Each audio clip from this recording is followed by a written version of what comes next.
Okay, I have got it to decode Morse actually. I'm just listening to this gentleman on here, and it does seem to be decoding it generally correctly. So we'll just wait for him to transmit again. Not sure why it's doing it on this and not others, because it's not a particularly weak, strong signal. But I think I've got it set up just right.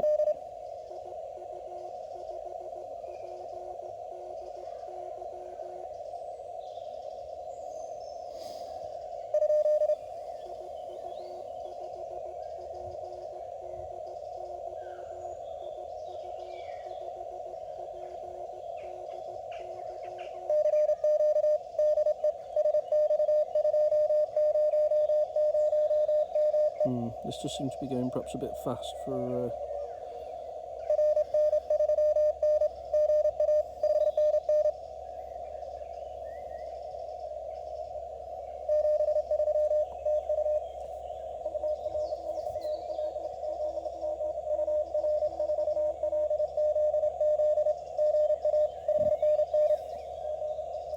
I've been trying altering the bandwidths here to see if that makes a difference.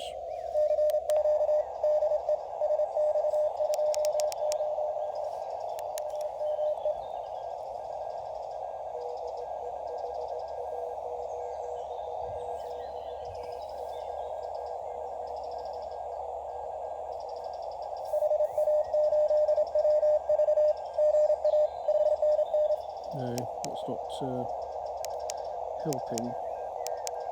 Let's see if it tightened right down then.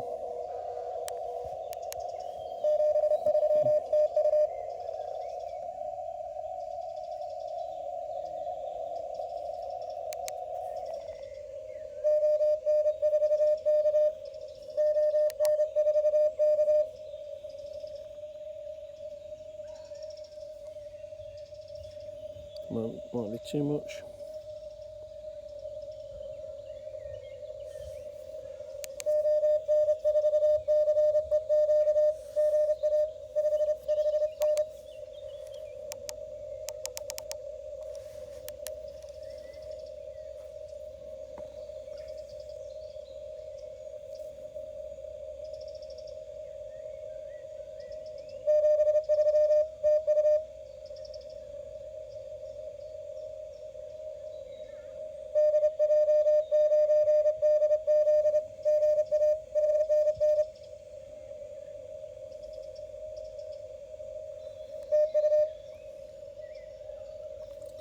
Occasionally it does seem to pick it up, and now it's not.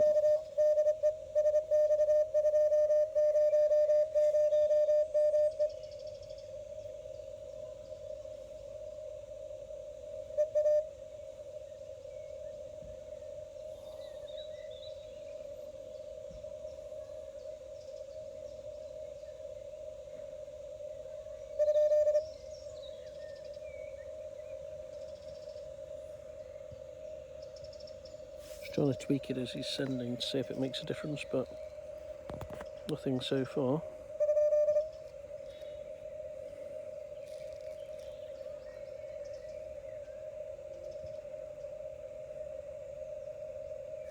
The data light here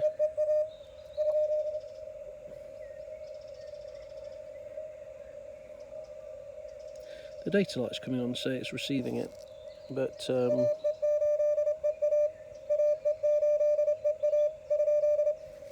yeah, not too sure about that feature. It does seem to be struggling a little bit.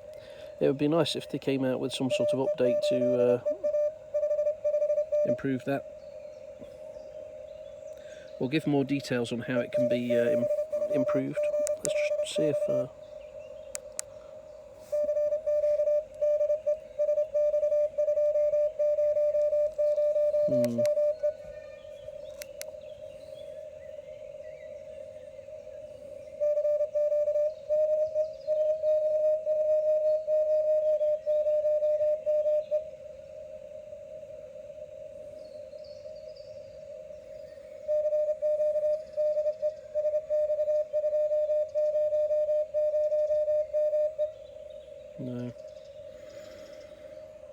So unfortunately that I cannot get to work really. It occasionally does, but not very well. Again though, it hears Morse incredibly well. If we look here, the guy's not even on the S meter, and yet it's very clear. That's with the the preamp on. Let's turn it off for a second. No, with the preamp on.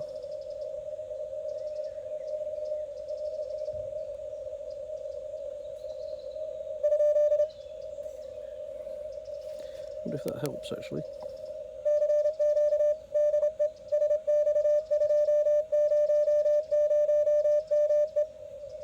No. Oh.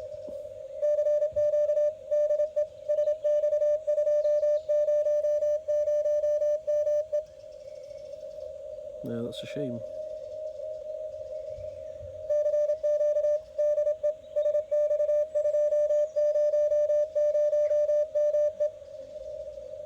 Oh, that kind of got it.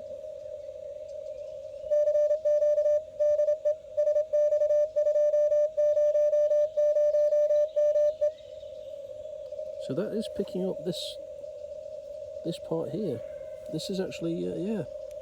So it's maybe the strength of the signal. I mean, this has boosted it to maybe an S3. And it does appear to be getting the core sign now.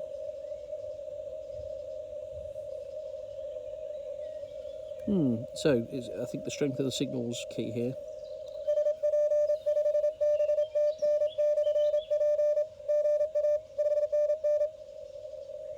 Oh wow, look at that, it is getting it.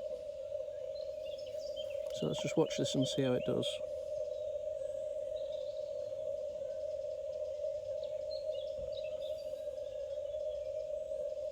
Again, I've got the preamp on here, and that seems to be 73TU. Let's see if it gets that.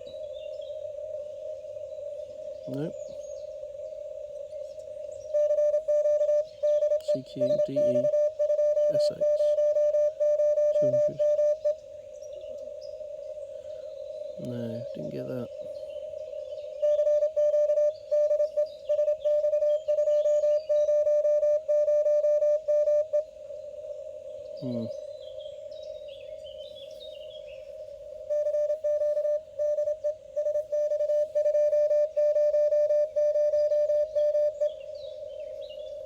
Yeah, it's not always consistent, is it?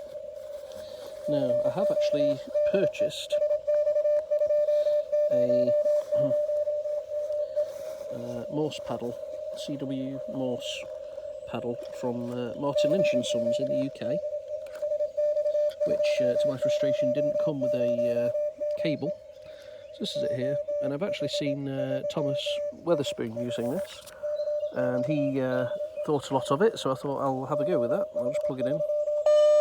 Oops. Excuse me. There we go. Don't worry, it wasn't keying. I've got the keying circuit off at the moment. And yeah, so what do we think of this? Well, I think it was about £40 when all was said and done. Didn't come with a cable, but after speaking with Martin Lynch, they did actually provide me with a cable kindly. I think this should come with a cable. It seems to have to order something like this, and it doesn't come with a cable to connect it to anything. But especially for the price, I mean, one of my friends made a key like this from his 3D printer, and it cost in the region of 50 pence in materials. I think this is to a good standard, but it's just a shame it's a fairly hefty price tag for it. I have played with it. There's a lot of flex in it, I have to say. When you squeeze the paddles, it's not the same as using a metal set of paddles. Let me just turn this down.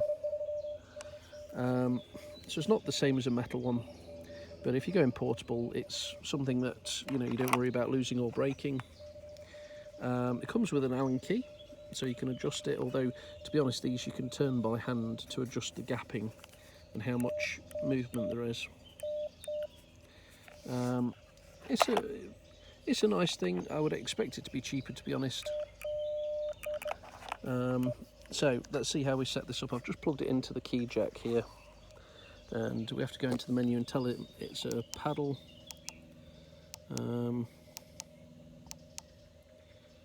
Where are we? Number 4, menu 4 here. So we're going to tell them it's not a manual key, it's an automatic, i.e. the key is going to be used, it's a left-hand DITS. So that should be now working as we expect. So DITS on the left, yeah, DARS on the right, good. You can set the tone, I'm happy with 600. QSK time, so that's the delay before it switches back from transmit to receive. I'll leave it to 0. QSK is currently off, so we're not transmitting on the air at the moment. I'll change that to on. Typically the chap that we were listening to seems to have gone. But if we wanted to key out, we can do that now. So bear with me, I'm going to try and do this holding everything at once. Let me just put this under my hand.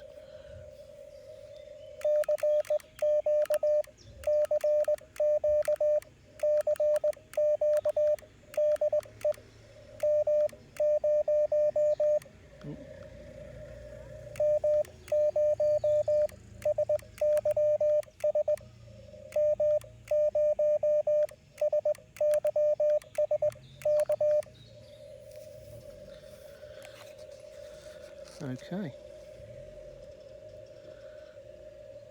so nothing heard there.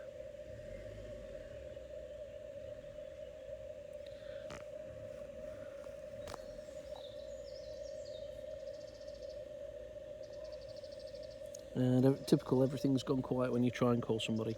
Never mind, but hopefully that'll give you a good feel for how the automatic part of it works, plugging in a key. In terms of the key itself, I'll do a separate review on this, but I'm okay with it. I'm not thrilled with it necessarily, but it is a lot less than a metal key. So if you break it or lose it, it's not so much of a worry. Is it nice to use? Yeah, it's all right. It's all right. It's, you know, it's fairly cheap plastic. I wouldn't say it's to the same grade as a palm paddle, something like that. I don't have a palm paddle paddle. I do have a palm paddle mini key, portable key that slides away, and that is I'd say that's definitely a better quality plastic than this. Although this is you know, reasonable. There's nothing horrible about it at all. So yeah, I think, you know, it's okay for the money. Would I recommend it? Yeah, if you're looking for a cheap paddle, it's absolutely fine. I'm not super keen on the feel of it, but it does the job, no problem. I'll perhaps be reviewing other paddles in the near future, just to compare them. But yeah, it's a nice enough little thing. Fairly compact. This is the portable paddle, so it fits in the palm of your hand pretty much. Yeah,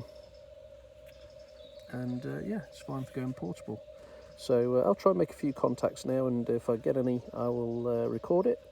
But otherwise, I'll see you on the next one, and I'll video a few more features of the Xiegu X5105.